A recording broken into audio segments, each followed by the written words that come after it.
We're from North Dakota, where 12,000 workers bring electricity to 2 million customers and provide over $5 billion in economic activity to the state, while reclaiming 22,000 acres of land. This is coal country. Find out more at lignite.com/podcast. The voice for North Dakota coal. Love staying informed? Subscribe now and get unlimited access to local news, weather, and sports for just 99 cents a month for your first 3 months at inforum.news/join. Read every story, listen to every podcast, and download the apps that keep you informed and on the go 24 hours a day. So head to inforum.news/join right now to subscribe. What are you waiting for? Get 3 months of local news for just 99 cents a month at inforum.news/join.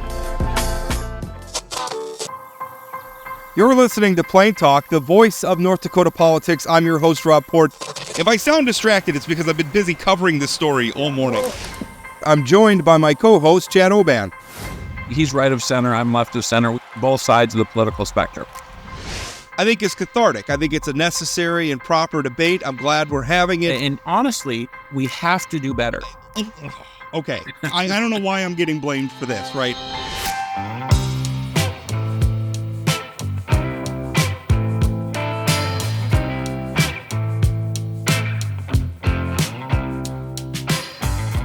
Welcome to Plain Talk, and we got a busy show today because there is a lot going on, including the opening day of baseball, which we're going to have the governor on later in the show to talk baseball, as has become our tradition here on Plain Talk, because in addition to being political nerds, we're also baseball nerds. And by the way, there's a lot of overlap in those two communities, right? Data nerds in politics, people who obsess about on-base percentages and wins above replacement in baseball. A lot of overlap. We promised that, last time we did a baseball episode with the governor, we kind of promised it would be no politics, only baseball. I think we might break that promise this time because there's a lot going on. The governor's property tax bill got amended in the Appropriations Committee yesterday. He's got a pretty dramatic new proposal about cell phones in schools. We're going to want to talk to him. So we're going to spend 10 minutes or so. Rob, I want to add that, there is this overlap between politics and baseball fans, but as a Dodger and a Democrat, I find much more success in one of them than the other living in North Dakota. I think it's probably being a Dodgers fan is a little easier than being a Democrat in North Dakota. People actually from California, though, don't probably feel that way. Democrats. No, they're probably win-win in California. Just win all the time. Yeah. But before we get to that, we're actually going to, so today's format's going to be a little different. We're going to have an interview with a couple of lawmakers who just started up a new caucus. It's called the Future Caucus. Representative Dawson Hawley, Representative Jamie Davis. One a Republican, one a Democrat. I'll let you guess who's who. I'm kidding. Dawson Hawley's a Republican. Jamie Davis is a Democrat. But they've got it's really cool. We're going to talk about that. Then Chad and I are going to talk a little bit about the topics of the day. Then we'll get to the governor and baseball. So now let's get to our guests. Representative Hawley, Representative Davis. It's called the Future Caucus, which, by the way, you could find a website. It's at futurecaucus.org. It's a pretty interesting idea. And Representative Davis, just flipping a coin, start with you. How did you guys get this ball rolling? Honestly, it was through Representative Hawley. We were both at the National Future Caucus event last year, and I didn't know that they had he can do it at the state level. And he came up and he's like, "Hey, Jamie, is this something you'd be interested in doing?" I'm like, "Yes, of course." As a Democrat in a supermajority North Dakota's, Republican state, yeah, of course. Why would I say no to something like this? So yeah, that's really how it got started. And then Future Caucus was really instrumental in helping us. And then I learned more about it. Of course, it was exciting to know that it's a possibility, but also I wanted to know, like, what is the success rates? What has, what other state has done this? So did my homework and was really excited to sign on with and co-chair this with Representative Hawley. So Representative Hawley, what is the goal for this? I mean, I assume that, we live in this ideologic world. It's not necessarily that you're all going to agree on everything, but, what is the goal of this future caucus? Well, thanks so much, Chad, for that question, because it is a very legitimate question.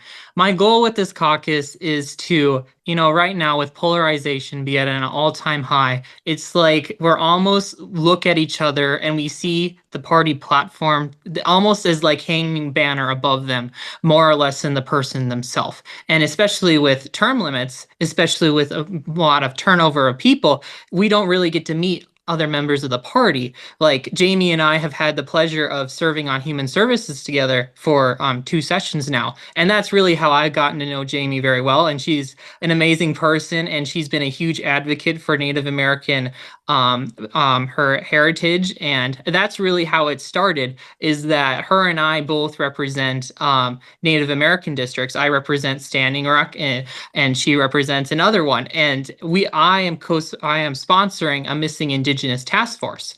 And that is something that both bipartisanly Republicans and Democrats can get behind, is be like, why do we have so many missing Native American people in North Dakota? And stand alone that you are still like this caucus, you're still being in the Republican Party, Jamie's still being in the Democrat Party. We're not leaving our parties. There was some misconception about that we're leaving. But you can also stand on your party's principles and find issues that we both agree on. But I think nowadays it's either one way or the highway. And I think that's when the public gets really mad at state government, is that they're like, well, why is it only this way? There's more than one way in politics. Why is it only this one route that is being taken, or stuff like that? Let's look at other states. And so this is basically a caucus that can build a community. We have the rural caucus, we have the pro-life caucus. So caucuses in the state legislature is not a new thing, but reaching across the aisle and seeing what Jamie and I agree on and how we can move the state in the future for our generation is kind of a groundbreaking idea. And a lot of people have told me this is what we used to do in the past. And so that's really been heartbreaking for me, because we need to get back to that, on where we more or less see people rather than the political party.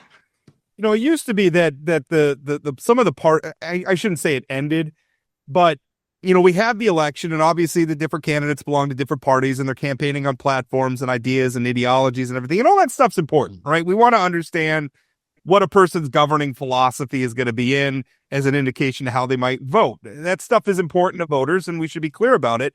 But there also comes a point where, when the election's over, the people in the legislature are who they are.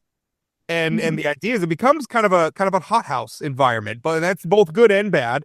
But one of the good things is that everybody's elected, everybody has a voice, everybody in that chamber is representing both Republicans and Democrats and independents and libertarians and everybody else who lives in their districts.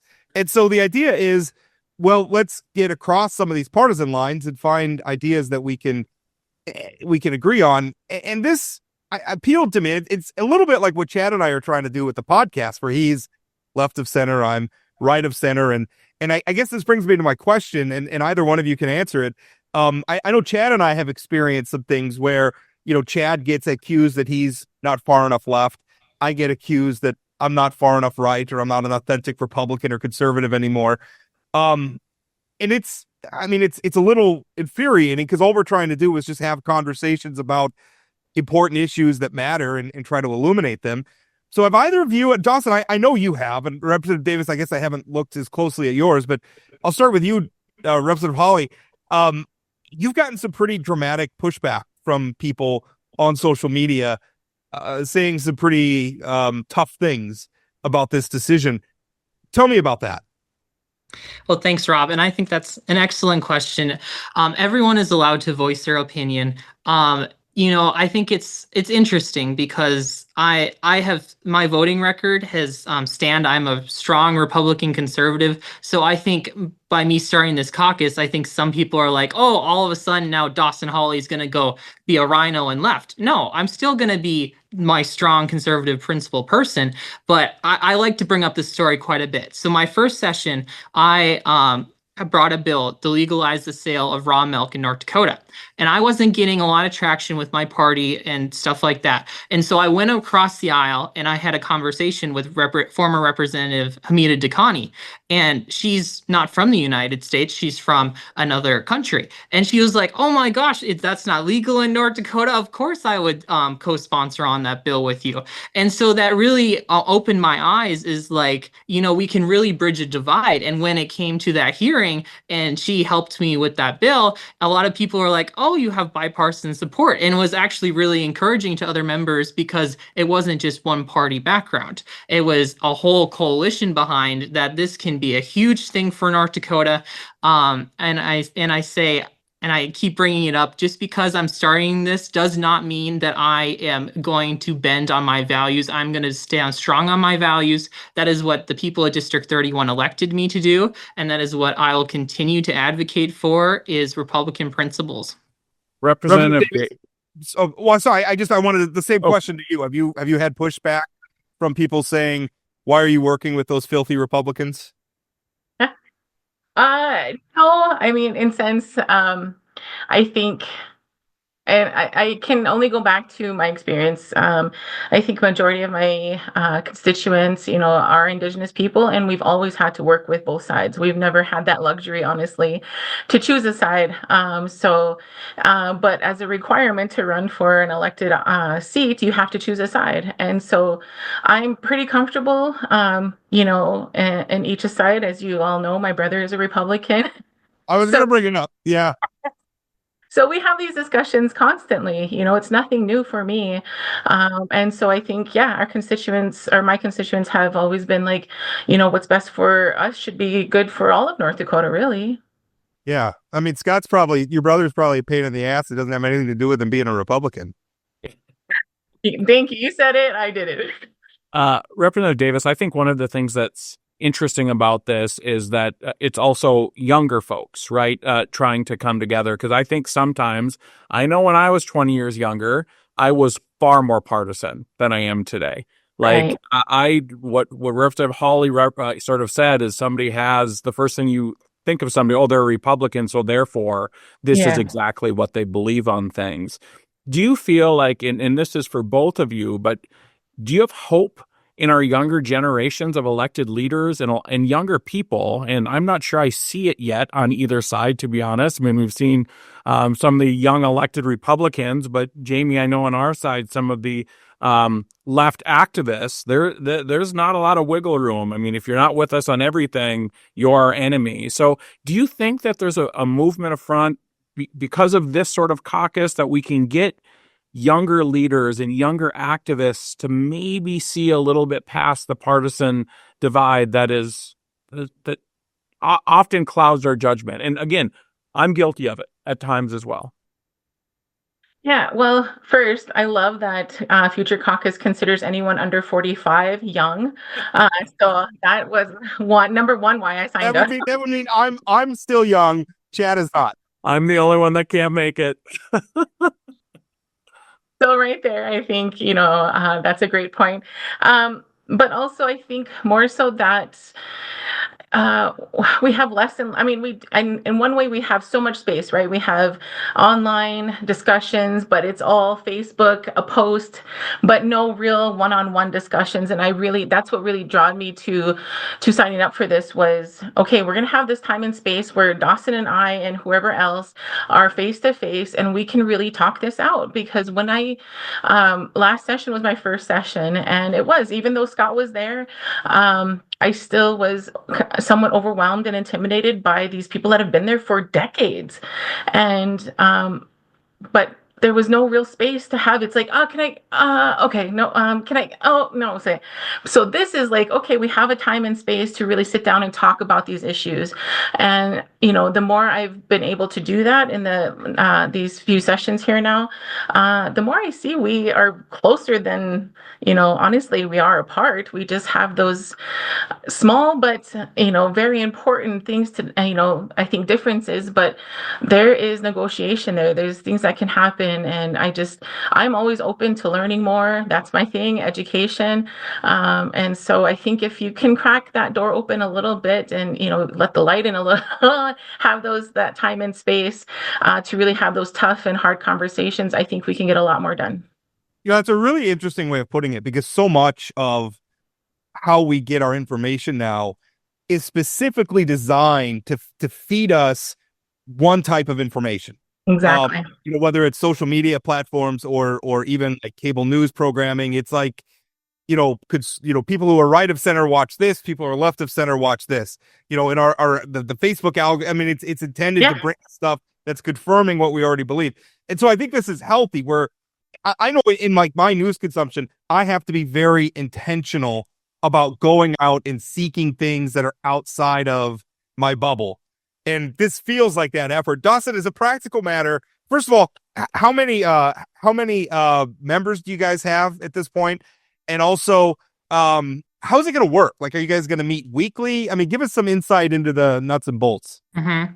Well, thanks, Rob. So currently right now, we started with so Jamie and I are co-chairing. So it'd be myself and Jamie. And then we're also having 2 Senate co-chairs of Claire Corey and then Ryan Braunberger. So when this session gets over, because Jamie and I have to run for election, Ryan and Claire will take over next session. And so we're going to be mostly doing, since we're coming to the end of session, it would be mostly, my goal is every other week, but we get crazy up here at the Capitol. But when we're not in session, it's like, hey, let's go and throw axes at Laughing Sun, and let's just like talk, and let's actually see each other as people. But I would say that this caucus has been many months in the making. When we first talked about it last December, and I ran it through many members of leadership. I ran it through the House, and it took a lot of discussions, but I got their support. I ran it through the Senate, and I got their support on leadership.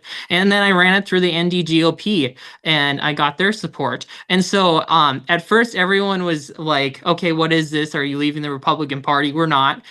We're starting a bipartisan thing. But everyone that has said they're like, yes, Dawson, we need this more than ever.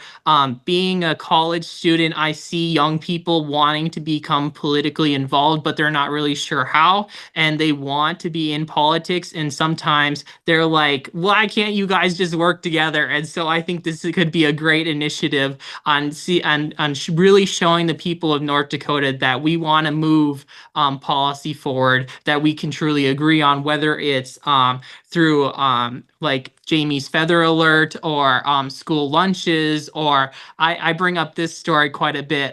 So in the Capitol, we had AI has been brought up a lot, and some elderly lawmakers in the Capitol is like, AI, is that artificial insemination for cows? And I'm like, oh my goodness, no, that is artificial intelligence. And so it's also been me being from the younger generation. It's also been I've also been an educator in some senses too on some of this newer upcoming things that are really that are bills and laws and stuff like that. So I can really see this caucus as a huge education standpoint that really expands our lawmakers and brings a nice coalition for bills next session.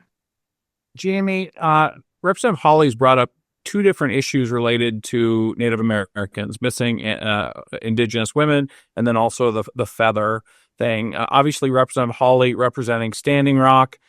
But do you see this as maybe an opportunity for you to educate more legislators on issues related to Indigenous people in North Dakota? Because, I mean, the vast majority of legislators do not represent Indigenous. Well, they represent Indigenous people, just not necessarily reservation communities.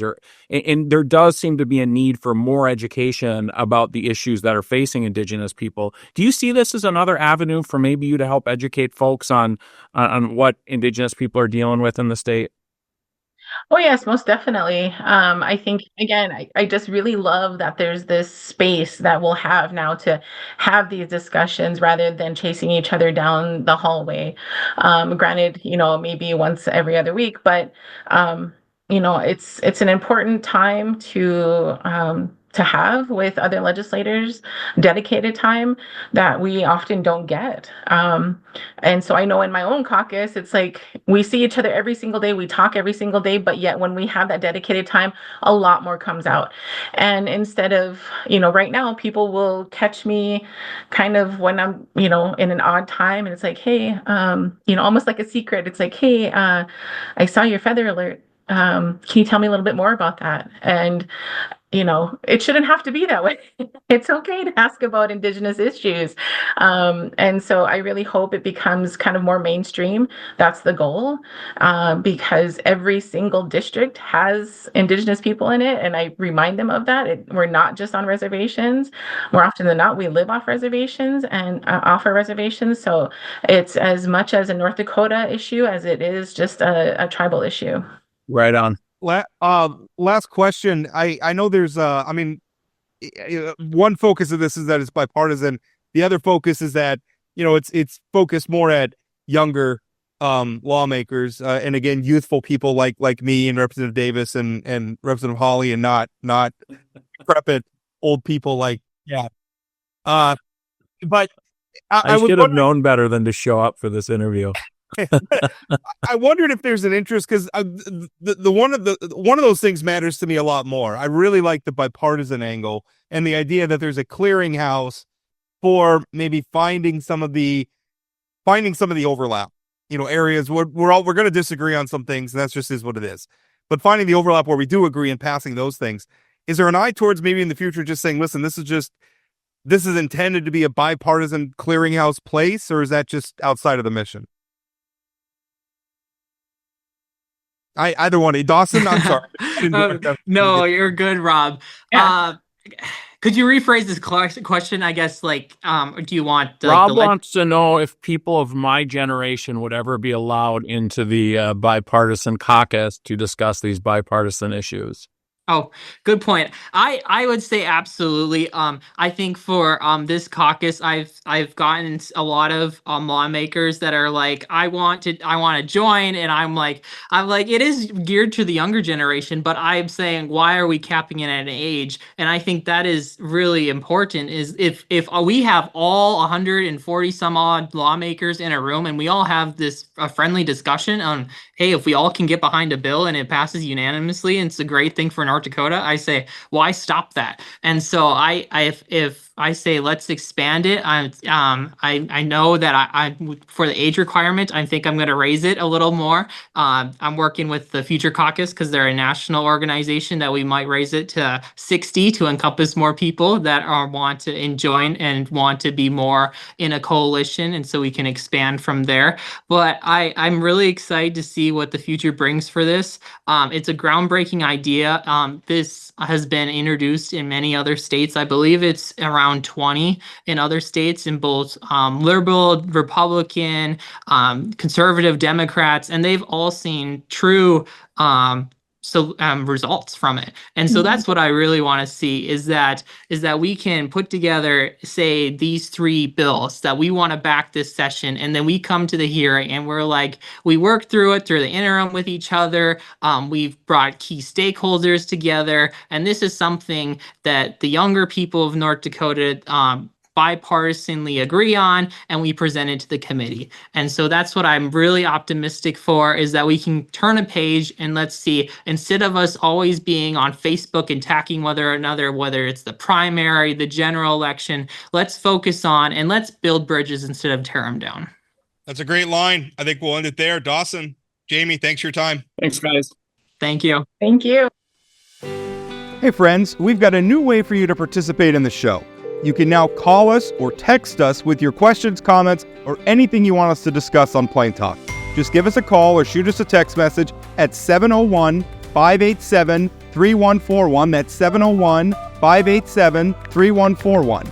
It's super easy. Leave your message, tell us your name and where you're from, and we might feature it on an upcoming episode. Thanks for listening to Plain Talk. Now let's get back to today's episode. Welcome back, and I just got to say, the Futures Caucus is a fantastic idea. I know it's associated with a national group, but I think, it sure sounds like Representative Hawley, Representative Davis really want to make this about North Dakota and create, it's going to be North Dakotans in that room and creating. I hope it's successful.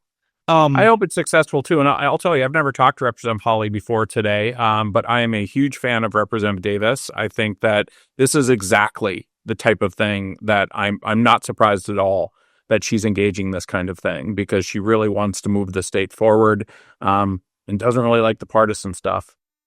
And it makes sense based on where she's from. I mean, obviously her family is politically mixed, which is true of a lot of families. And also her community. I mean, she's from the 3 affiliated tribes, and they're pretty unique. I mean, sometimes I think we tend to think of the Native American reservations as being very partisan. I think she's from Belcourt, though, isn't she? Oh, that's right. She is from Belcourt. What am I thinking? Yeah. I don't know what I'm thinking. I'm an idiot. You're right. I'm completely off there. Anyway.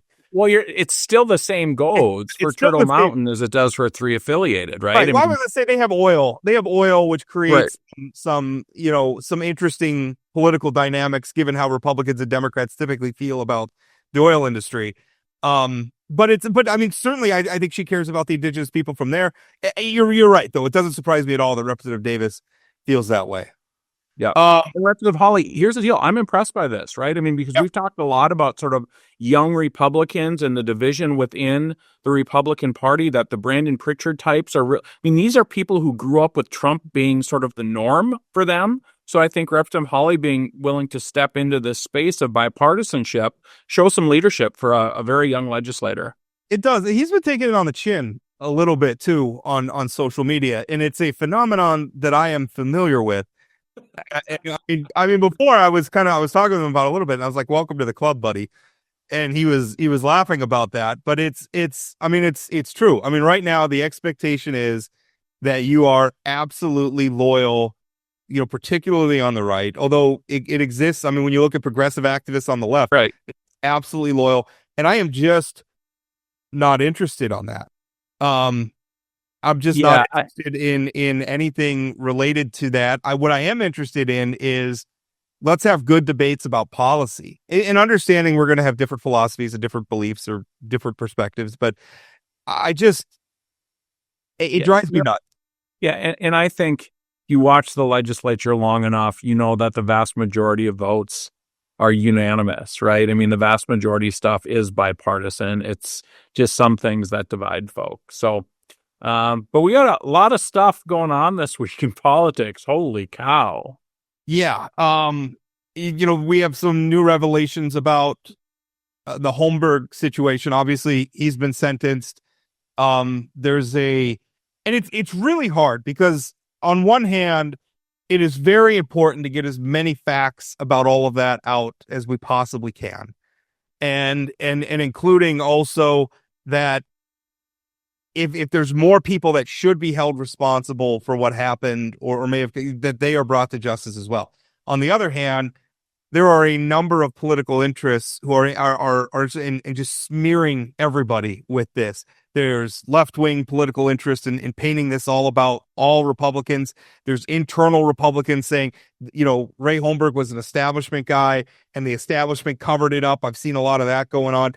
So it's really hard because, I want to, I guess apropos of the conversation we've just been having, I want to strike a middle road there. I'm not interested in grinding partisan axes. I am interested in getting factual things out to the public. Now, something that we just learned about just broke just shortly before from our reporter, April Baumgarten, is that the Attorney General, Drew Wrigley, is releasing information regarding, former Attorney General Wayne Stenjum's phone conversations with Ray Holmberg, around the time that he was being arrested, where, Stenjum essentially said that he had only spoken to Holmberg once. There were actually more phone calls. There were deleted voicemails. Now we're not going to know what's in those voicemails. We do know what was in one voicemail, and it was Holmberg saying, "Wayne, this is my burner phone. I'm in big trouble. Don't tell anybody." It's just a little bit of flame, but then a lot more smoke. And it just, again, it's this whole story from the deleted emails, at Stenjum, and now this stuff and the Holmberg situation. And then there's people that were part of the Holmberg investigation and we don't necessarily know who they are. there's just so much we don't know, and there's so many vacuums, and I want to know more, but also those vacuums are getting filled with partisan nonsense as well, and it's a really hard time. Yeah, what we know for sure is Ray Holmberg was an absolute monster.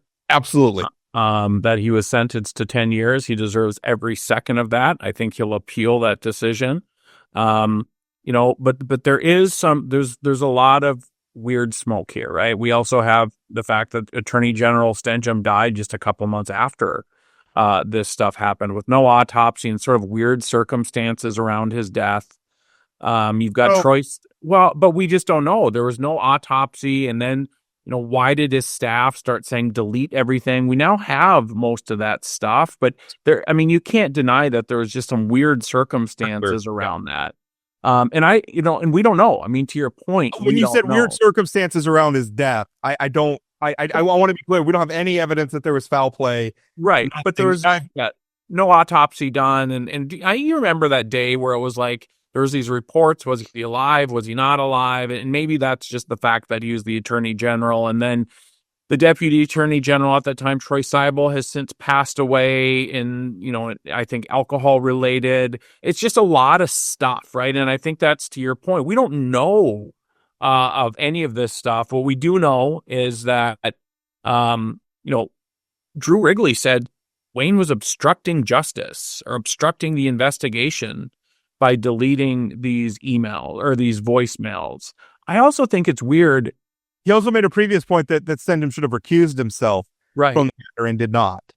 Holmberg had a burner phone, right? Anytime, why would a 70-some-year-old man have a burner phone unless he was engaging? But we know what he was engaged in. We do now, but at the time, if somebody's calling me from their burner phone, I'm like, dude, why do you have a burner phone? You're 75 years old. Are you selling weed on the side, or what's going on here? So it's just again, the thing that we know for sure, Ray Holmberg is a monster. We don't know who all knew he was a monster. We may never know that.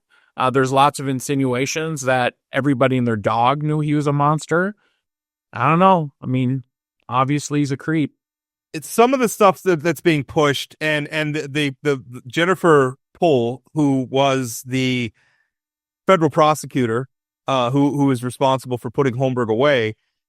She has said on a radio show, she was just called on, and I actually have some quotes where, she said, and her kind of addressing, people's attempts to connect the dots and is there a larger conspiracy? This is what she said.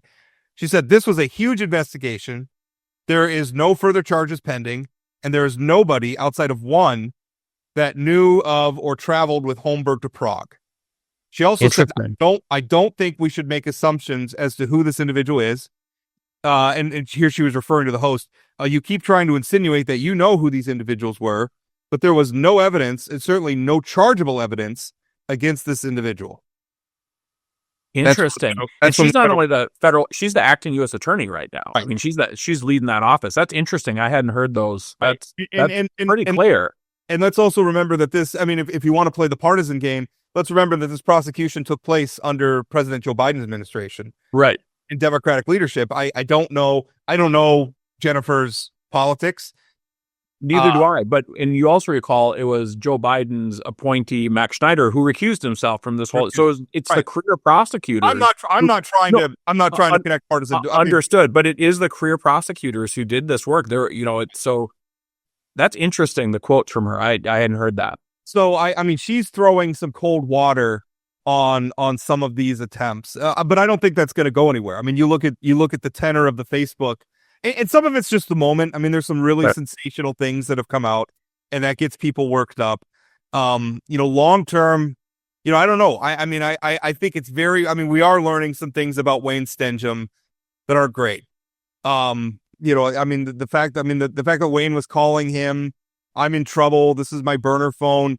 The fact that there's other. And again, everything with the Stenjum stuff, it's always like, well, what was deleted? What don't we have? Do we have everything? And we know there's deleted emails.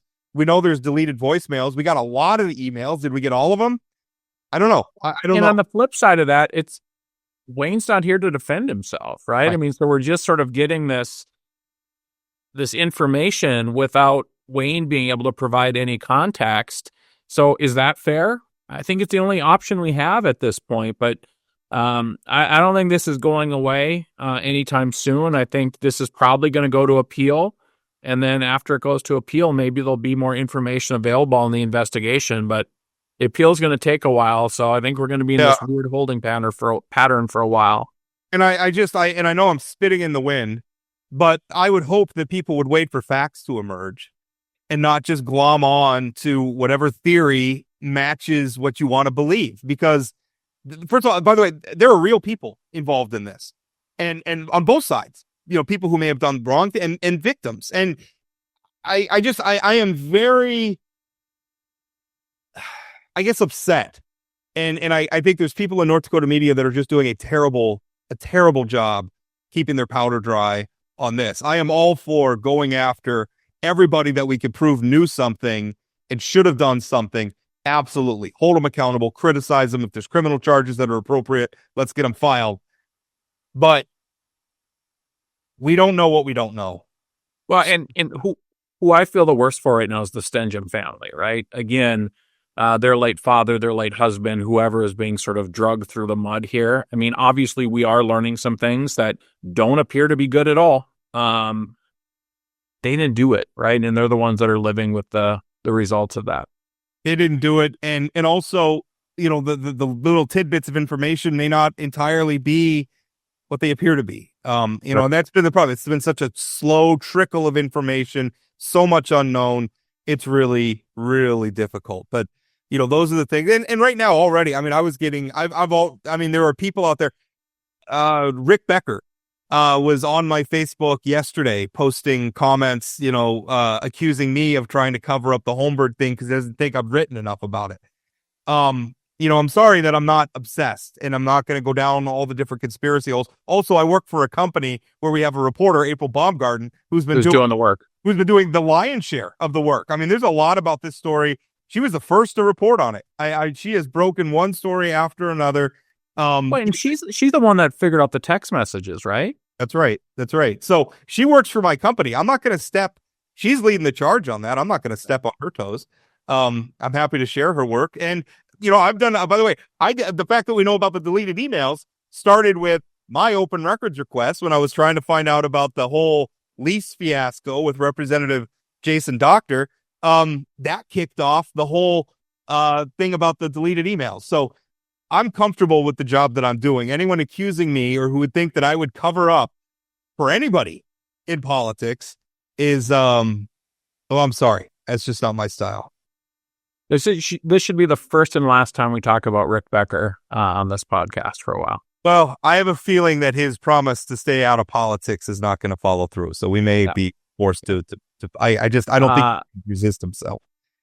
He can help. So interesting week for the governor at the Capitol. We're going to have him on to talk about baseball in a little bit, but man, that guy was on the front page of the paper every day with two really big things going on. Yeah. So here's the thing, and I'm actually really interested in your perspective on the cell phone. But it's opening day, so our tradition is to have the governor on, and we're mostly going to talk about baseball because that's our tradition. We're going to break our no politics rule for about 10 minutes if the governor's amenable to that, because he thinks he's coming on for baseball, so I don't want to blindside him. But I'm sure Kelly will be happy to take a few questions about some of these other things. But you and I could talk about them. I am really interested in the cell phone thing because on the one hand, I am very skeptical of teen panic type stuff. The people who, get their skirts over their heads about books in the library or video games or I think sometimes we go crazy. And it's like, everything is, it's like the worst thing that's ever happened. You fast forward 5 years, nobody's talking about it anymore. And so I think sometimes we get a little carried away. So I don't know that cell phone use among kids is as bad as some people want to make it out to be.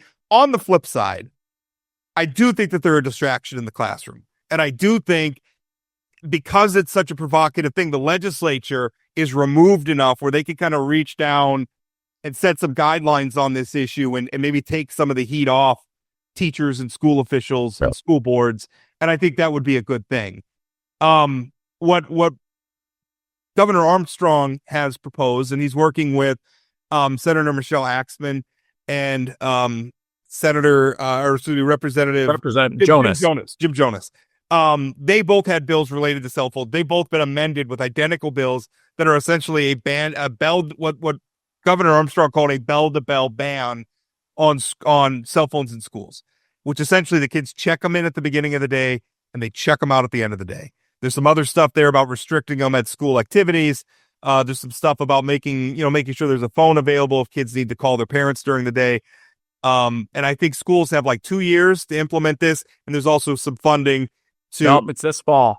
Oh, it's this fall. Okay. Yeah. Okay. So that's I'm wrong about that. I want to cover my butt a little bit here. I want to make it clear that my employer, North Dakota United, does not have a position as of yet on the cell phone ban that the governor moved forward this week. But I will just a couple things that I want to mention is I don't believe that.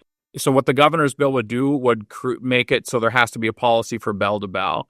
I don't know that it necessarily means they have to check them in at the end of the day and check them out at the end of the day. I think there can be situations where the policy could be they have to be locked in their locker or they have to be turned off and in their backpack.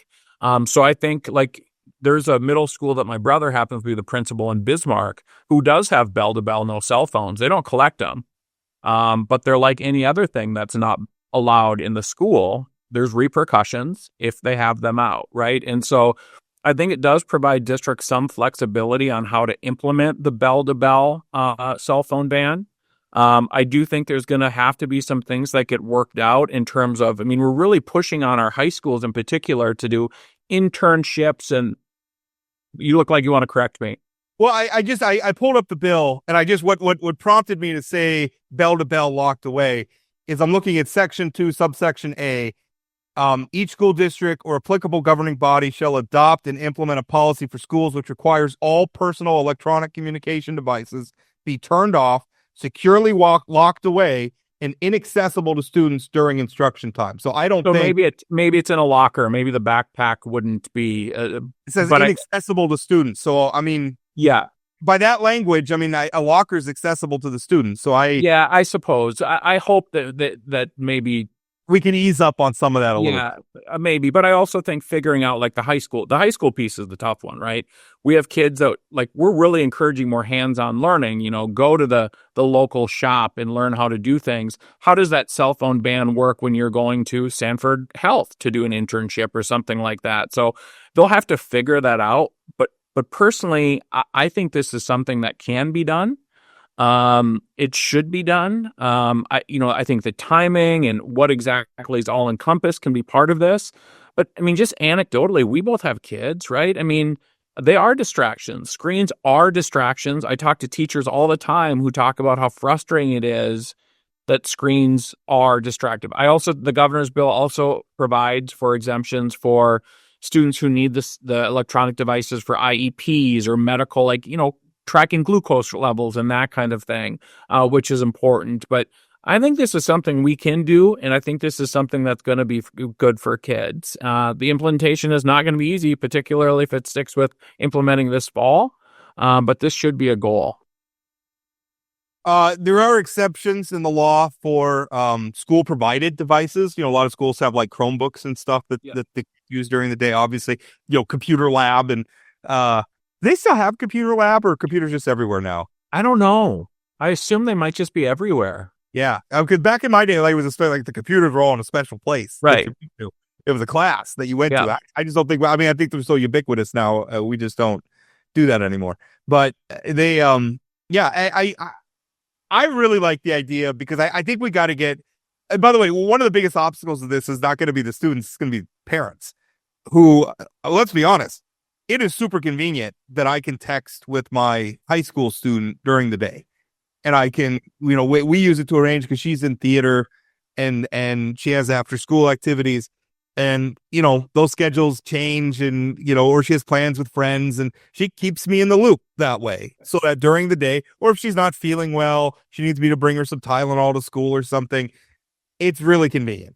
It would be a lot less convenient if she didn't have her phone. Right. So I think who you're going to be fighting on this a lot is parents who don't want this to go away. And I think that's the problem that school districts and teachers have been facing is they just don't have. I would really like I think we could back off on some of this, like needing to lock them away all day.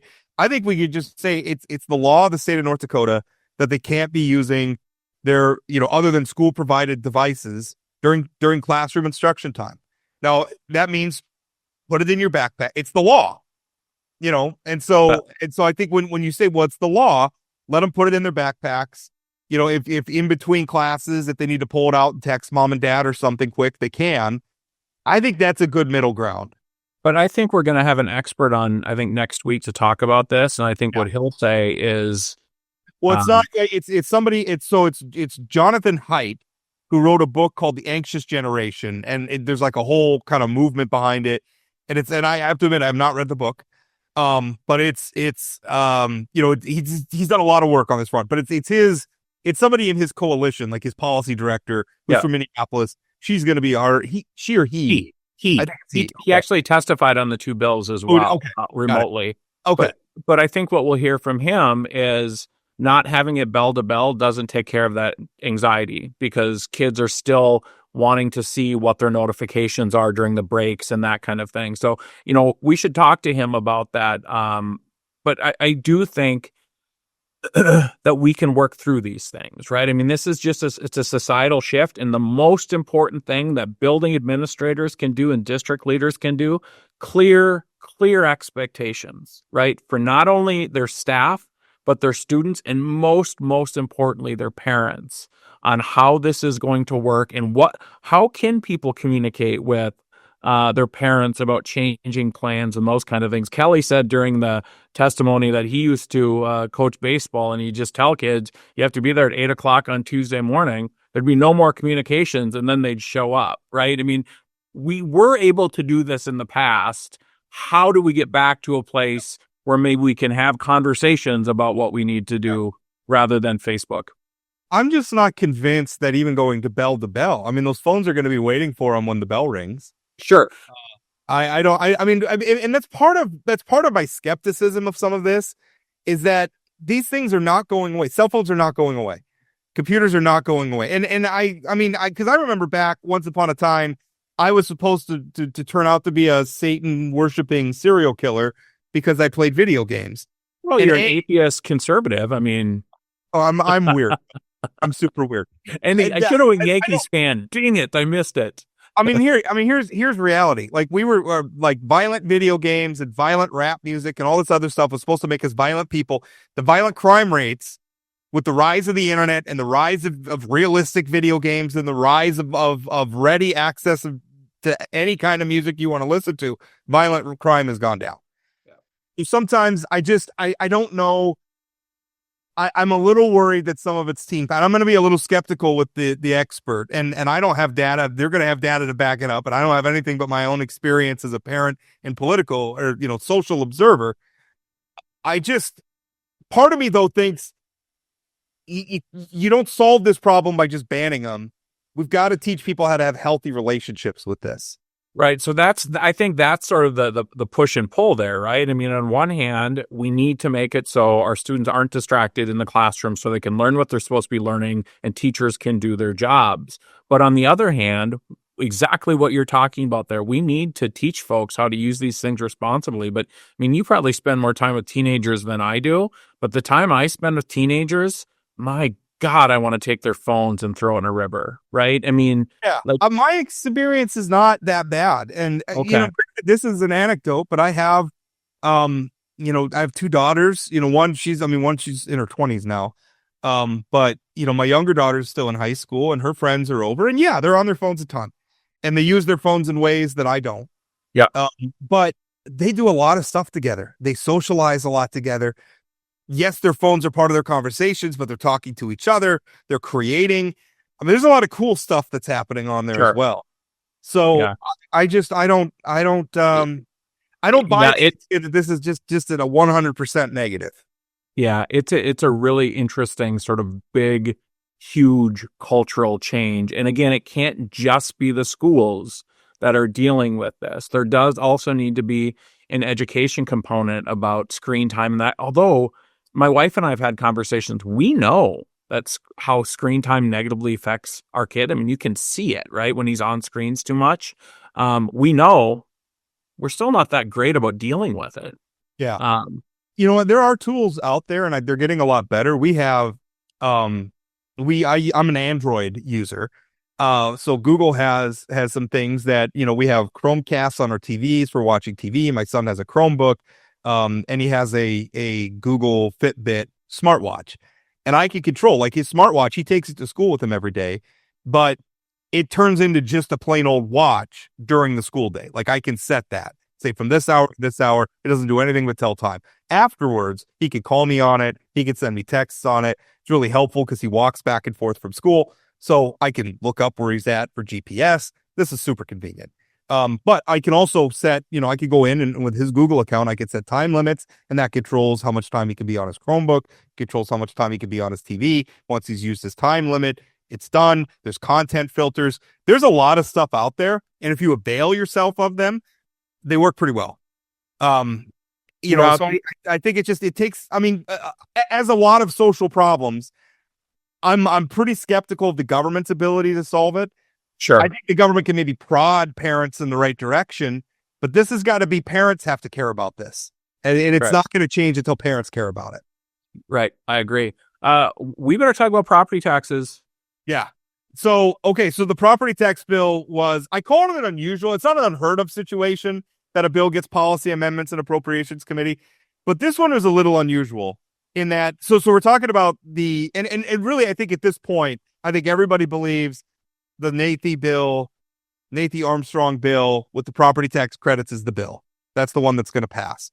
But it got amended down, and it was really weird because in the Senate Policy Committee, the Senate Finance and Tax Committee sailed through. Unanimous do pass, no amendments. But then the chair of the Senate Tax and Finance Committee shows up in the Appropriations Committee and wants to make amendments. And it was amended to lower the credit from the original credit was $1,550. As it emerged from the House, it was $1,450. They lowered it again down to $1,250. They put a cap because that was Governor Armstrong's whole plan, was to grow that credit over time with legacy fund earnings so that eventually most people weren't paying any property tax at all. Instead, they capped it at 75%. So depending on your property tax situation, you may never see that full $1,250 credit, depending. Maybe you'll see all of it. Depends on your situation. And then they also put in there a statement of intent that next legislative session, they're going to be looking at using legacy fund earnings for broad-based tax reform. Now, I spoke with the governor shortly after that committee hearing, absolutely ripped it. He's not happy about this stuff. He's not happy about lowering the credit. He's not happy about the 75% cap where the credit can't obviate any more than 75% of your property tax bill. And he's not happy about the intent because his argument is we shouldn't use legacy fund dollars, right? His tax credit is a primary residence tax credit, which means you have to be a North Dakotan. Has to be the home that you live in order to qualify for the credit. So it goes exclusively to North Dakotans. His argument is by spreading it out, we're going to use legacy fund dollars to pay for tax relief for people who own property, commercial property, rental property, ag property, who live out of state. He doesn't want to do that. So he was pretty hot about. So I will tell you, to sort of line up with what Governor Armstrong said, Representative Zach Ista, I think his last night or this morning, tweeted out, wait, why would we make property tax relief less generous, artificially cap the amount of relief for homeowners most in need, and send legacy fund dollars out of state? I think that is the message that the Senate Majority Leader sent to the people yesterday. I mean, every article, and I texted you this morning, every article I read, the lead is the Senate is trying to make the amount of making it so the amount of relief coming from the legislature is going down in terms of property. That is terrible messaging if you're the majority party of the North Dakota legislature. I voiced a concern heading into this legislative session that the lawmakers were going to forget the lesson from Measure 4 last year. Measure 4 got defeated, and that it was going to lose its import as the legislative session goes on. And here we are. I mean, what did Measure 4 tell us? The pain point on this, that whole debate, the pain point on this is residential property. That's where people are the most upset. So if we want to head off another ballot measure, you have got to give residential property owners, primary residence owners, not like landlords, but people's homes, you have got to deliver a healthy helping of tax relief. And so what are we doing now is we're watering it down. I mean, and I understand the skin in the game argument, but the way they're doing it here at 75%, so that means if you have $1 million house, you're going to get the full relief. And as that expands, you're going to get more relief. But if you're in a rural community in a small town, you're going to get a few $100. And it's good though. Again, to Ista's point, those that have the smallest houses are going to get the least benefit from this. Maybe make it a specific dollar amount as the cap or something like that. If you want to have skin in the game, but I think only paying up to 75%, is really setting up winners and losers on this thing, depending on where you're able to afford to live.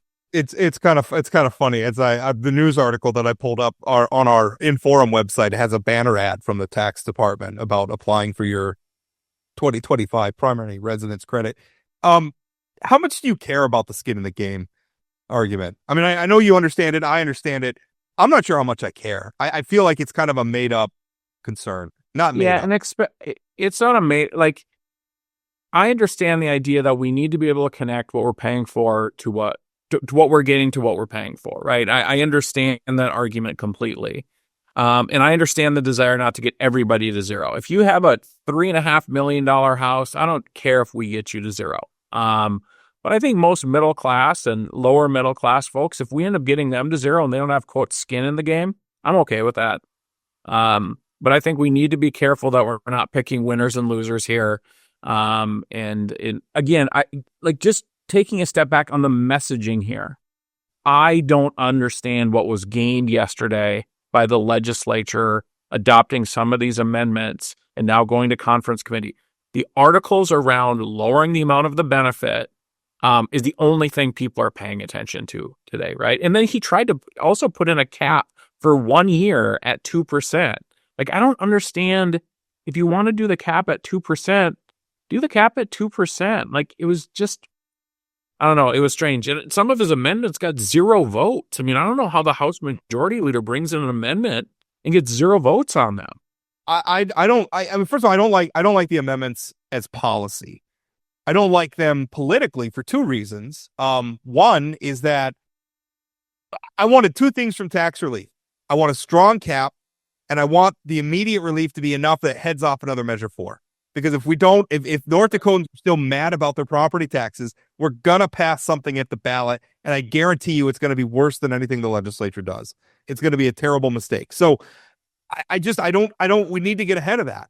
And I'm worried by watering down the relief, we're watering down the political effectiveness of this reform and heading off another Measure 4. But the other part I don't like is by the Senate amending this bill, now it's got to be approved by the House. Now you open the door to relitigating it in the House. And there are a lot of House members, frankly, there's some in the Senate too, but there's a lot of House members that don't have any interest in this legislature promoting good property tax reform because they want another Measure 4. They want it back on the ballot. They want to abolish property taxes. They don't want the legislature to fix this problem because if the problem's fixed, they can't build a coalition around another ballot measure. So, and I also don't believe that $200 reduction actually would make that big a difference in terms of what people feel. It's the newspaper headlines. It's the newspaper headlines of them going lower that is going to make people feel more negative. And Scott Meyer made this point in the committee hearing yesterday. He said people are counting on $1,450.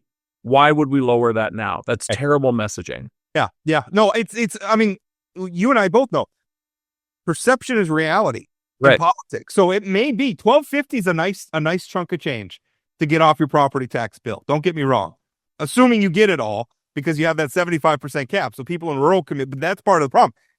Somebody in a rural community is like, they're going to hear that number $1,250, but then they're actually going to get $450. Yeah. Wait, you told me I was getting $1,450. Then it was $1,250. Now I'm actually only get $450 because of the cap on how much of my bill can be replaced. I'm going to be mad. And then what am I going to do? I'm going to support a ballot measure. It's bad policy, most importantly, but it's also bad politics. I mean, I think of how much effort Senator Houge put into defeating Measure 4. He was a very strong opponent of Measure 4. I don't think he wants something like Measure 4 to pass, but he's sure helping something like Measure 4 pass by doing this. And I also, and you may disagree with this, I think there needs to be a release valve. If people want to raise their own property taxes to build something or because they're a growing community, you have to allow them to have the release valve. And Hope tried to stop that yesterday. That failed as well.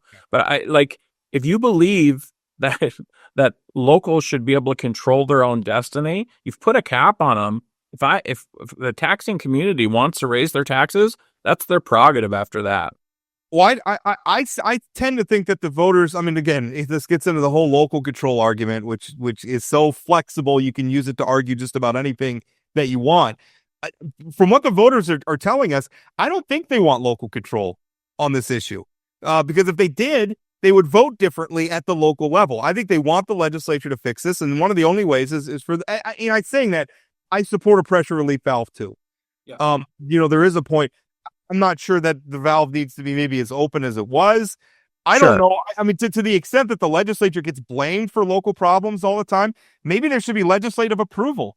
If the voters vote for it, maybe the legislature should have to sign off on it too. Chad's putting his hands on his head. That's a bridge too far. I mean, I know we're all flexible in local control, but that might be a little too. There's a point at which the legislature's taken all the blame for this. And there's a point, if you're going to do that, if you're going to constantly blame the legislature for this problem, that's what you're inviting. Yeah.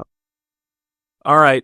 Yeah. I look forward to Kelly's, if we can get Kelly to talk about policy, we have him for 30 minutes. We're supposed to talk about baseball for 30 minutes. We're going to ask him about these two major things, his two major priorities, and we'll see how much baseball we're left with at the end of it. Yeah. Yeah. All right. Well, that's going to be. We're gonna talk about the salary cap this afternoon. I don't care what you guys want. As Dodgers, Yankees, and Mets fans, I think it's very important that the public knows where we stand on the terrible idea of salary caps. Salary cap's a terrible idea.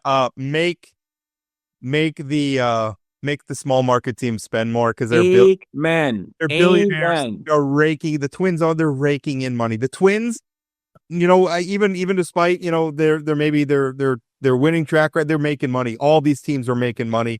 They got contracts. They're very valuable assets. We should not even start talking about a salary cap until we talk about a salary floor. Agreed.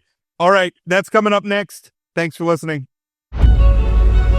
We're from North Dakota, where 12,000 workers bring electricity to 2 million customers and provide over $5 billion in economic activity to the state, while reclaiming 22,000 acres of land.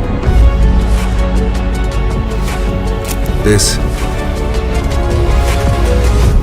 is coal country. Find out more at lignite.com/podcast. The voice for North Dakota coal. All right, final segment of our opening day. And it's so many lies about this episode. We said it was baseball only. It's not going to be baseball only. We said it was opening day. It's not opening day. Opening day for Dodgers fans was about a week ago. Opening day, Yankees played yesterday and won. I noticed the Mets didn't win. Dodgers are 3-0 now. Yeah, the Dodgers are 3-0 and also the world champions. Yeah, that's right. Our guest, Governor Kelly Armstrong, in what we're hoping to make a tradition, talking about baseball on opening day. But we did ask Kelly if he'd be okay if we asked him a couple of questions about property taxes and cell phones in schools, because, let's be honest, we're in the middle of the legislative session. Stuff's happening all the time. We have some time with the governor. I wanted to ask you a couple of those questions. First, about property taxes. We saw some amendments brought forward to the bill. It sounded like you were maybe a little frustrated with that. Your reactions to that? I don't get frustrated. I've been around the legislative process in one way, shape, or form since 2012, but I like the bill before the amendments a lot better than after the amendments. So, I've been reading the press around this, and what people are hearing is yesterday's Senate Appropriations lowered the amount of relief people are getting. Also are making it so people on the lower end of things won't be getting the full amount of relief, and potentially legacy fund dollars are going to be used for out-of-state property owners. Can you explain how this at all makes the legislature look good, and makes the public feel like property taxes is moving in the right direction? I mean, this seems like dumb politics to me. It's moving and it's continuing to move forward, and the cap is still on there. The flexibility is still on there. One of the amendments was to lower the cap with no flexibility. So not all of what was asked for got put onto the bill, and there's a month left, Chad. But you're correct. They lowered the amount.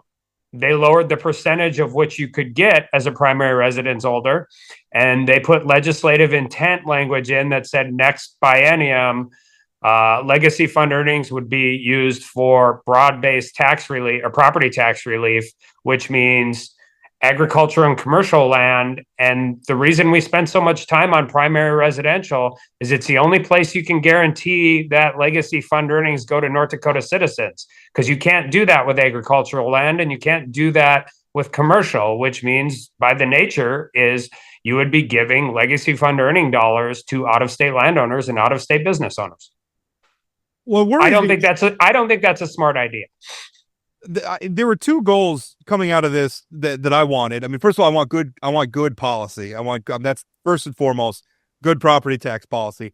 But secondly, politically, I would really like to deliver something that eases the frustration North Dakotans are feeling about their property taxes and heads off another ballot measure, which we all know can be unpredictable and can make bad policy. I worry that we're very much moving away from that political outcome that I think we all want. And part of it is, I mean, even at $12.50, I mean, that's still a nice chunk of change. But you talk about somebody whose home is in a rural community, small town, they're going to get their property tax bill. And because of that 75% cap, they might only get $500 or $800. And so they're looking and thinking, well, wait a minute, this started out at $15.50. Then we were told it was $12.50. Now I'm getting my bill and I'm only getting $800. We can talk to them, but perception is reality in politics. I think that's a recipe for having a lot of people who are still very upset about their property taxes. Yeah, obviously I've been pretty clear. We started at $15.50. I like what the House did in using all the tax relief earnings out of the legacy fund. I also think the other part of this that's really important is if you do that intent language and you move forward with that $12.50 doesn't grow nearly as fast over time. Like, part of the thing about this is the growth in relief outgrows the cap. Like, even at 3%, if you're using legacy fund earnings to continue on that, what we really liked about this approach is it gave the relief to the people who needed the most needed it the most first. But also, the more you pay, the more relief you would get over time. And I don't think diffusing that, like I said, amongst all other classes of property, and fortunately like that. But I also think, like, there's the same reason you're not doing rental relief and property tax, right? Because that never gets passed on to the renter. And we know that. So if you're a young farmer in rural North Dakota and you're renting your land and the out-of-state landowner is getting property tax relief, that doesn't do anything to lower the cost of ag land, and it doesn't do anything to lower the cost of rent. So it's a promise that I think doesn't make a lot of political sense. I think it's terrible policy, and we said as much, and I still think we have a lot of time to get it right before we leave. So you're confident something's still going to get done that is closer to your proposal than maybe what the Senate proposal was yesterday? I mean, we have to go to conference committee. I mean, you still think this gets done, right? Yeah, I mean, we always knew there was going to be a legislative process. I mean, if the conversation is, should there be some percentage, we can have that. If the conversation is, we can't afford the full $14.50, we should have that.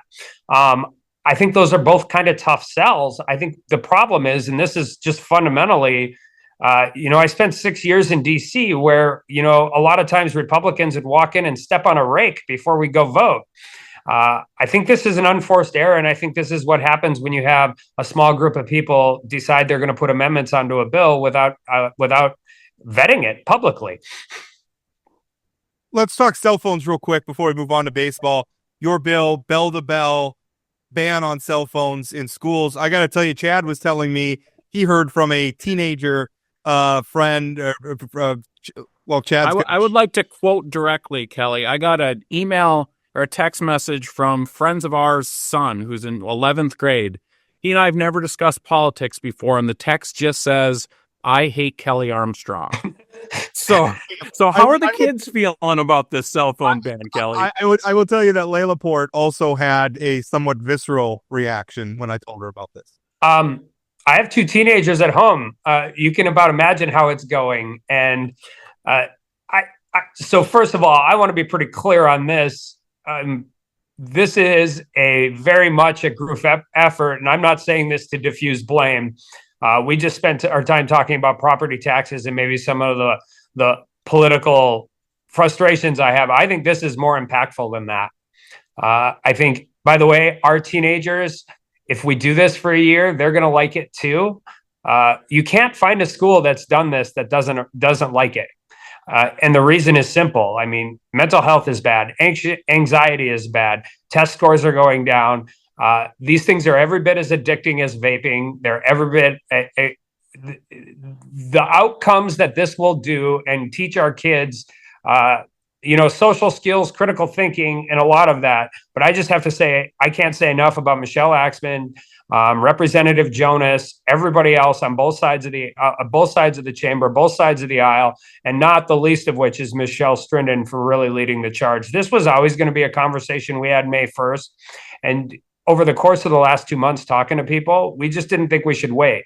But I have also had my friends' teenage children reaching out to me that have never. We also, I think, we're giving it real-time lessons in civic engagement. Albeit there are not a lot of people that will send really mean things to me via text anymore. My friends' teenage kids and have figured out how to do it. I got asked if this was North Korea, and I'm like, wow. Well, yeah. So why did you decide to move now? And I got to tell you, I just read an article that Oregon's trying to do the exact same thing. And it's really interesting because the arguments are the exact same, like the folks who came in, whoa, too fast, all those kind of things. So why now? I mean, I understand the urgency. Rob and we talked about this earlier. I'm personally supportive, even though the organization I work for is neutral. But our members do support it, 68 to 18% when we ask them what they think of this. And so why now? Well, I think part of it is we started talking so we supported both of the bills on both sides of the chamber that were like requiring to at least have a cell phone policy. And Michelle was really out front on that.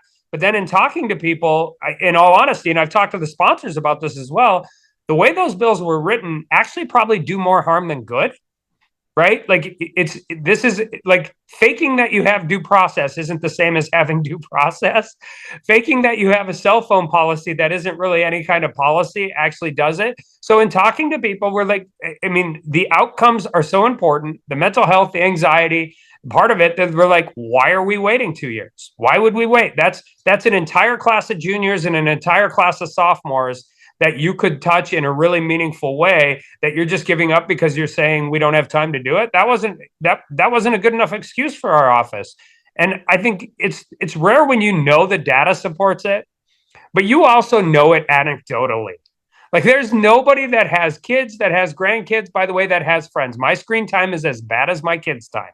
Like I'm not, I mean, we are as guilty of it as anybody. But if you know it's the right thing to do and you think you have support and you think the data supports the outcomes you want to get for the next generation of North Dakota leaders, why wait? Let's have the fight. Let's have the debate. All right, let's talk baseball now. Yeah. Last year was quite the year. The Yankees won a pennant. The Dodgers won a World Series. The Mets also played some baseball. Octagon, hectagon, sotogon. Yeah, well, that's true. The Mets did sign Juan Soto away from the Yankees, and he made his debut by striking out in the bottom of the ninth. Was it the bottom of the ninth? It was in the ninth inning. He got a single and 2 walks in the game, too. I'll take it.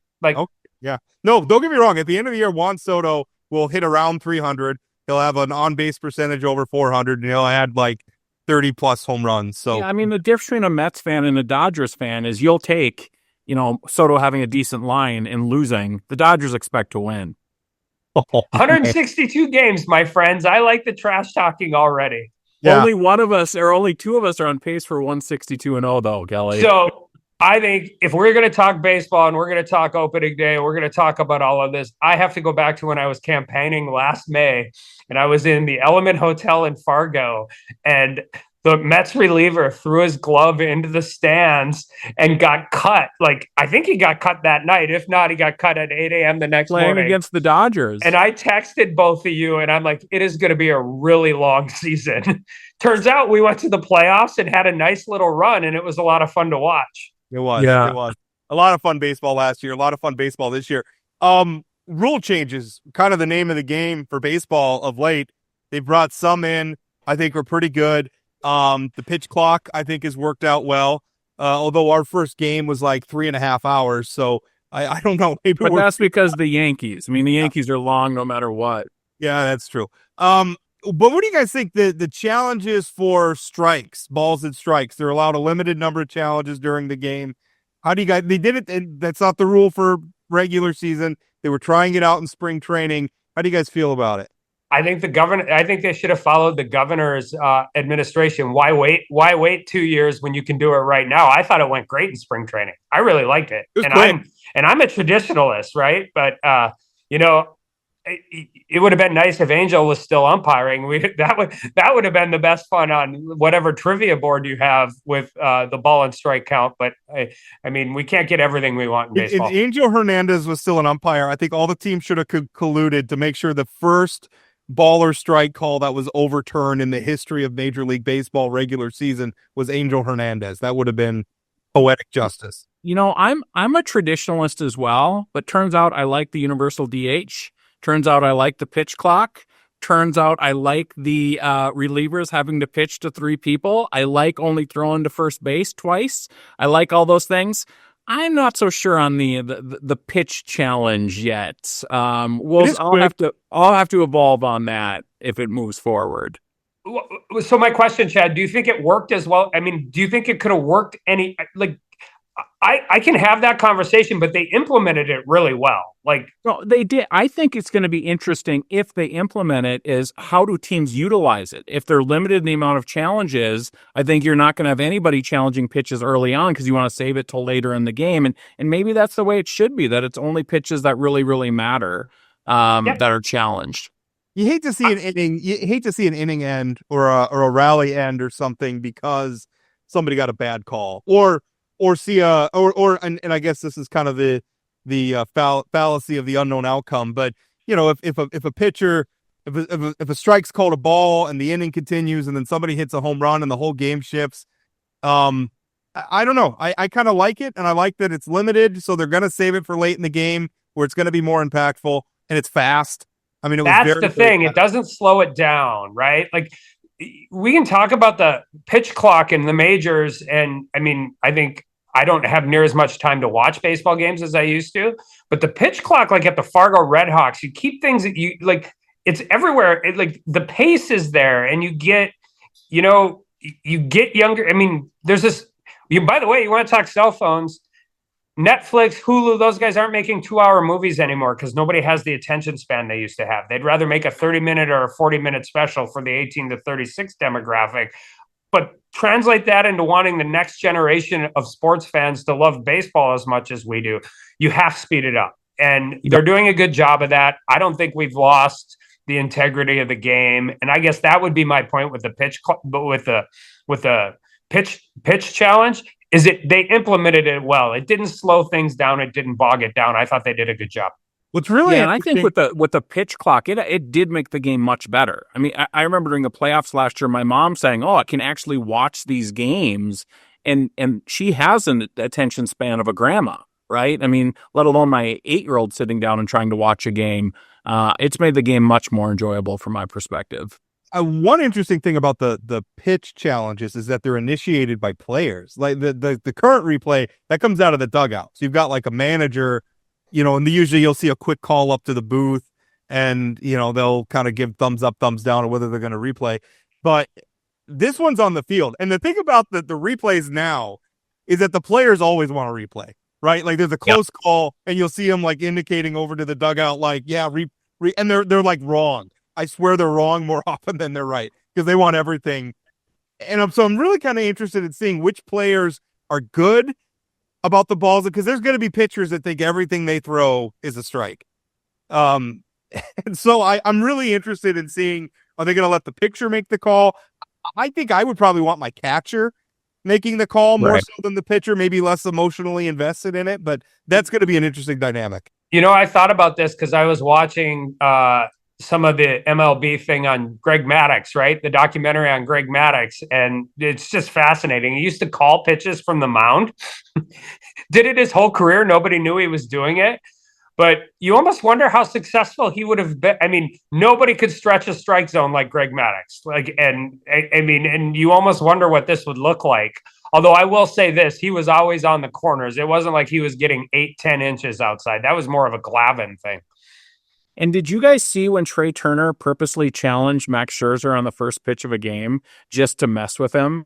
That's great stuff. That is fun stuff. Yeah, the kind of the politics of it. I wonder too, because the other thing they're talking about is an automated strike zone, and it seems like if we go to an automated strike zone, then why are we doing reviews?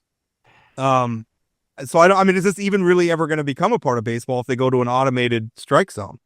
I don't want to lose the human element of some of this stuff. I think that like arguing with an umpire is as big of an American pastime as. It's one of the things I don't like about turf. One of the only things I don't like at this point in time, nobody has seats in the dugout anymore. Like there are certain things about baseball. I don't know if they help the overall game, but they help Kelly's enjoyment of the overall game. Well, and the yelling, "Let's go, Blue. Come on, Blue." I mean, I don't want to lose that from the stands even, right? I mean, that's... Last year, Aaron Boone got ejected from a game because of something a fan behind him said. Boone had been, this is so great. You should look it up on, if you haven't seen it. Was that Angel? No, it was not.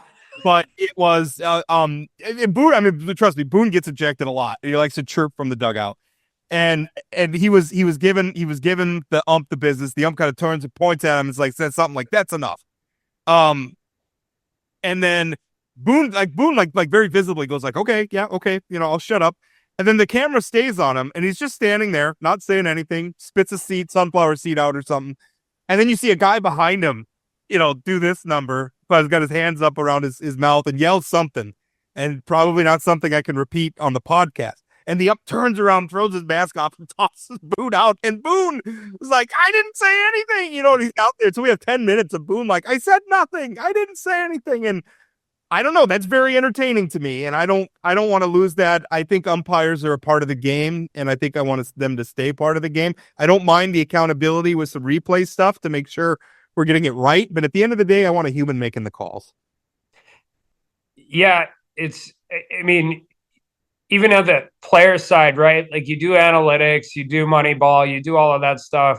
But there's a certain amount of something that still happens. You guys see Bryce Harper go deep yesterday in Washington. It's just like there are certain people that in all of sports and kind of in all of everything, there are people that are bigger than the moment. And that's part of what makes sports great. Nobody is going to a baseball game to run. I mean, no fan is sitting there. I mean, I guess some of them are, but they're not the ones I want to sit next to, are talking about what your batting average is or your on-base percentage or your OPS plus the fourth time through the lineup on a lefty-lefty mashup. I want to see Bryce Harper at the plate in a big moment. I want to see Juan Soto strike out in a big moment, right? Like that's part of it. I want to see Jose Altuve make all kinds of mistakes in left field so we can all laugh at him for being a cheater and being an Astro.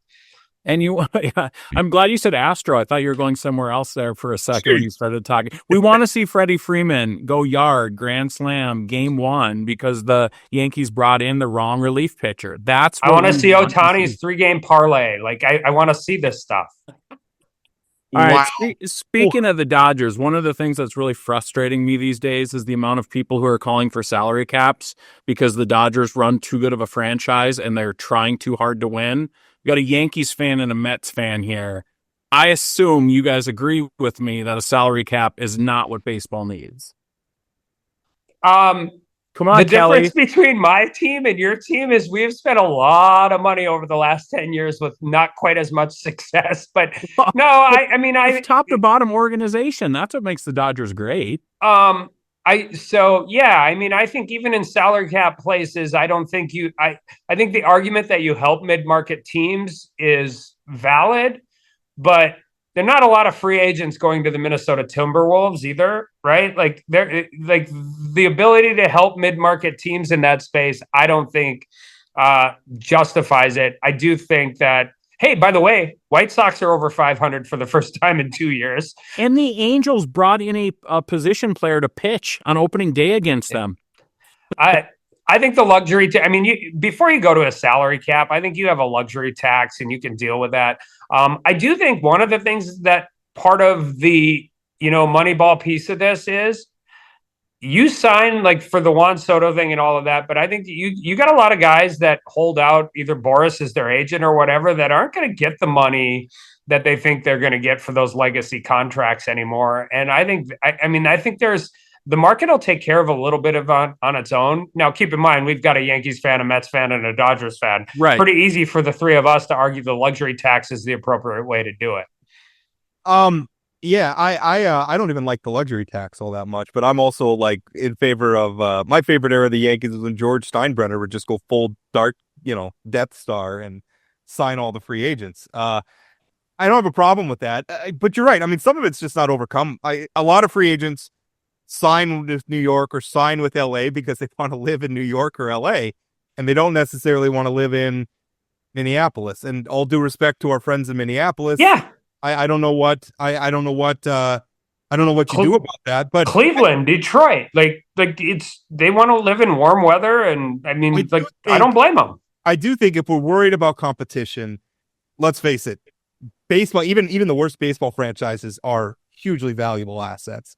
They make money.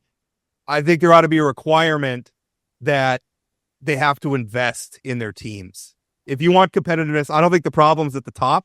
I don't think the problem's the Mets, the Yankees, or the Dodgers spending money and trying to win championships.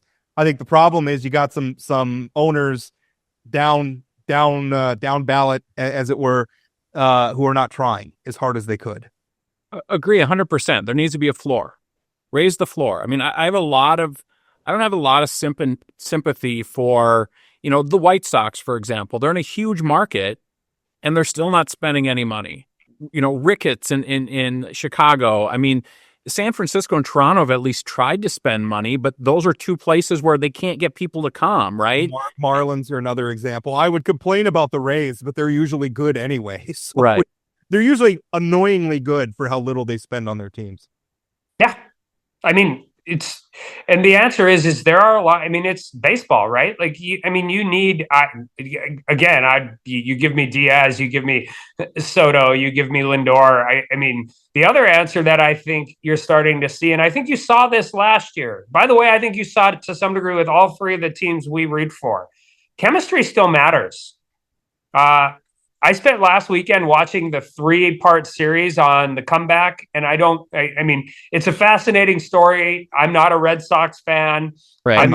I'm actually not a Yankees hater. I just like to give Rob but chemistry matters and clubhouse matters in a 162-day grind. And in this area of free agency and by the way, it's not just players moving, it's owners and GMs ditching people and bringing people back in. It still matters how you get along in a clubhouse, and it matters like how you do that. And it really is, you can do things with less money if you care about it and you have the right people around you. Speaking of which, there's going to be two interesting teams that are playing in minor league facilities this year. The A's, who are, transitioning or trying to transition out of Oakland to Las Vegas. And then, of course, Tampa, whose stadium was destroyed by inclement weather and are currently playing it. There was a great image I texted you guys of, because they're playing in the Yankee spring training facility, and there's a big old Yankees logo, and then under it says the 2025 home of the Rays, which is fascinating. I think the Yankees are going to hit more home runs in that stadium this year than Rays fans are, than the Rays team. I think they don't hit home runs to begin. That is a hot take, I know. But it's got the same dimensions as Yankee Stadium, and our team is built to mash. in Yankee Stadium. Anyway, that's it. But that's going to be an interesting thing to watch. Is a couple of those, but it is frustrating. Teams that just aren't putting the money in, and some of the stuff. And really, I ultimately at the end of the day, this sport thrives. This sport that we all love thrives when it's competitive. It thrives when you can't pencil in the Yankees and the Dodgers as the champions every year. As much as I have to say that, and as much as I want them to be, I want it to be a hard road. I want to play against the best talent in the world. I'm glad of how international this sport is, because I want all the best talent from everywhere in the world where we can find it to come here and play in this league, because that just makes for the best baseball. But that's the beautiful part of the game, right? It's a grind for 162, and then you get in the tournament, and it's an absolute crapshoot. Who's pitching the best in October? Who's getting a couple clutch hits? There's nothing more. I don't know how many people who've told me they've watched playoff baseball, and they'll call me and say, "How do you do this?" I mean, it's so stressful. It's so anxiety driven. Look at the heater Giancarlo Stanton got on. I mean, he had an okay regular season and then turned into the Terminator in the We don't make the World Series without Giancarlo Stanton going on that run. But I also think the other answer is that's where stars become stars. Like, you can do all the, I'm going to make this change because of matchups, and I'm going to do this, and I'm going to do that.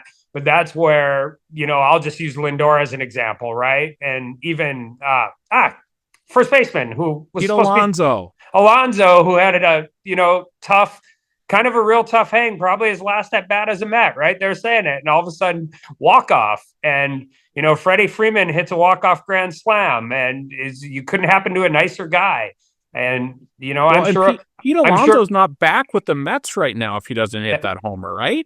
Well, yeah, except, he tried to leave this winter too.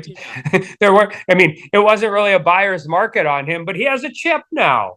And he's hitting behind Soto and Lindor, and they're all really kind of fun to watch. And, I don't root for a team because of their OPS plus. I root for a team because I like the people on it and I want to watch it. And it's a lot of fun. I like watching likable stars. I texted Chad. that night when Freddie Freeman hit that home run might have been my worst moment of 2024. That was a dark moment.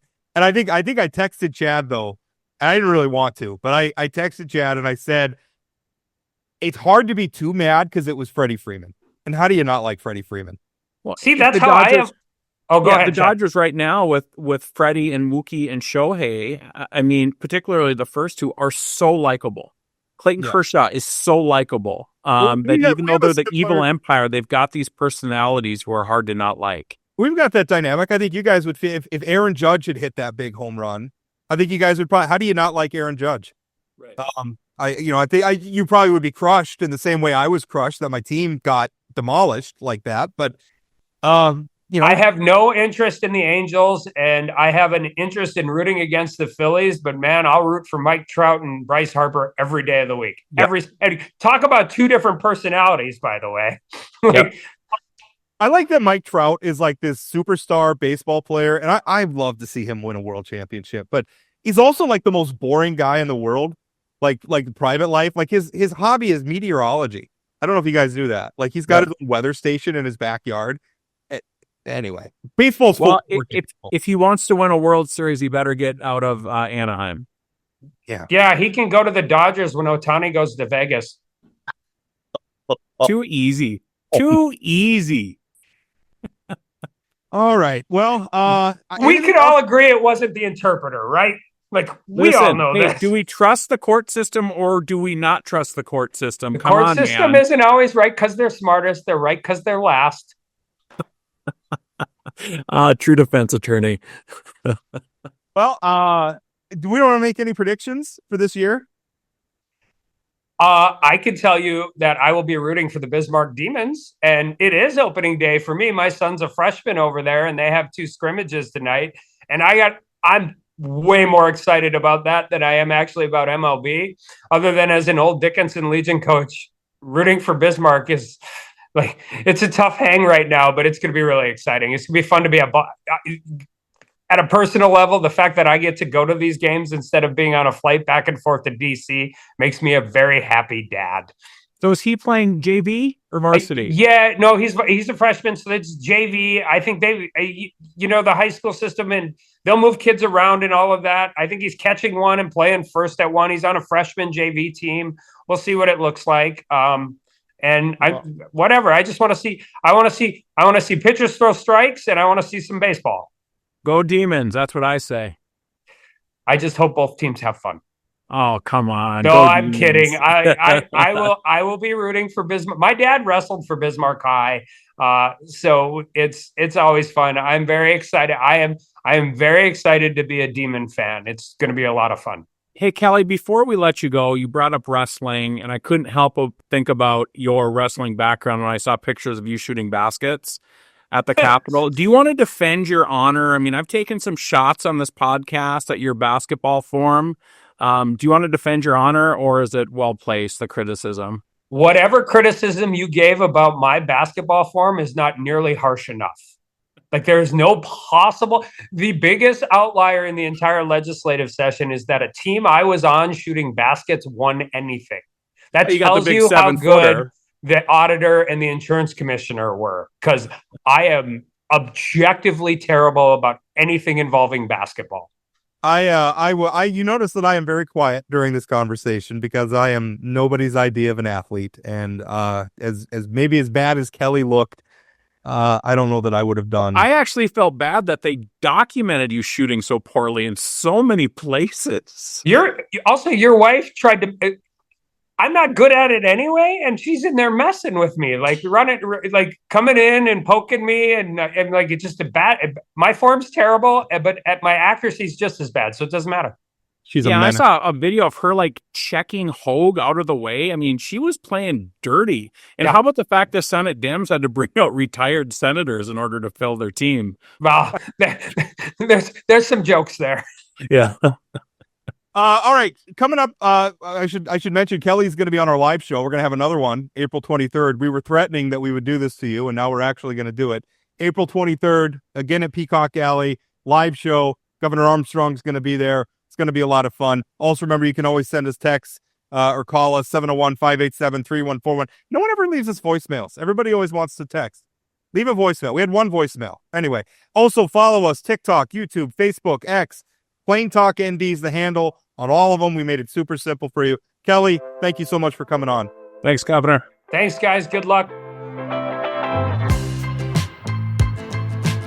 That's it for today on Plain Talk, the voice of North Dakota politics. Plain Talk is a production of Forum Communications Company. Got a question, comment, or suggestion? Leave us a voicemail or send us a text message at 701-587-3141. That's 701-587-3141. If you haven't subscribed to Plain Talk yet, you can find us on YouTube or your favorite podcast platform like Spotify or Apple Podcasts. For those of you who are already hooked, give us a rating or review. And don't forget to share or tell a friend. Special thanks to my co-host Chad Oban, and from myself and everyone at Plain Talk, thanks for listening.